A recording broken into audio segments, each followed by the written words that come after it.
Mario, tu sei l'uomo della storia di Palermo, hai giocato e segnato dalla A alla D, ora scendi in eccellenza, con quali sensazioni anche dopo uno stop dal calcio giocato? Sì, dopo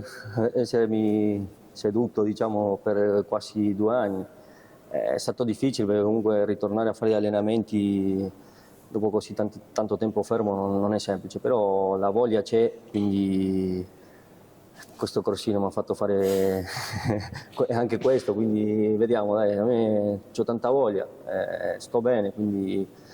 voglio cercare di dare qualcosa a questi ragazzi. Tra l'altro tu non sei mai rimasto fermo in realtà, perché sei diventato un ottimo giocatore di padel, da quello che ci è stato raccontato, ti sei anche tuffato nell'imprenditoria, insomma hai deciso che Palermo, anche dopo aver smesso di giocare tra i professionisti, deve essere anche la tua casa per una vita futura. Sì, diciamo che ho passato un periodo a giocare padel,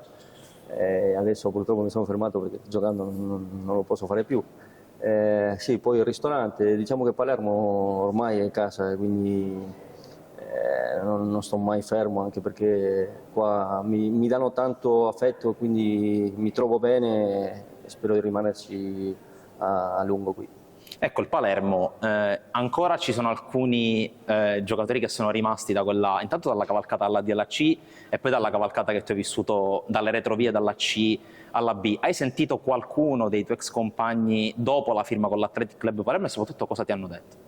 No, ero là quando c'era Eugenio, che ero con loro. Comunque eravamo molto felici perché avere una società così forte dà tanta sicurezza, quindi sono contenti.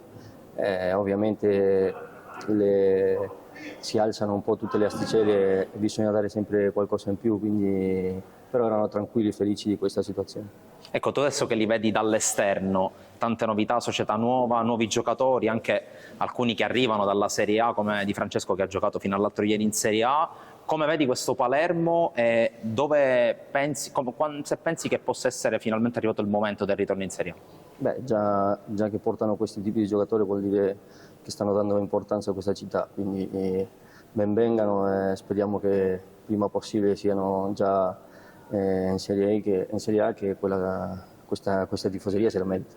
Ultima domanda, tu stai per tornare in campo in eccellenza, che non hai mai naturalmente fatto. Com'è collocarti già dopo essere stato in Serie D, che comunque è stata un'esperienza nuova per te, com'è collocarti in un campionato ancora più indietro, anche se vedendo i giocatori che sono in campo è come se fosse una squadra già proiettata in avanti? Sì, diciamo che hanno preso dei giocatori importanti che in altre squadre l'anno scorso hanno fatto le prime fasi, quindi siamo una bella squadra e ovviamente devo capire un po' come funziona, ma sono sicuro che andrà bene perché da piccolo giocavo in queste categorie qua così, quindi non è una cosa nuova.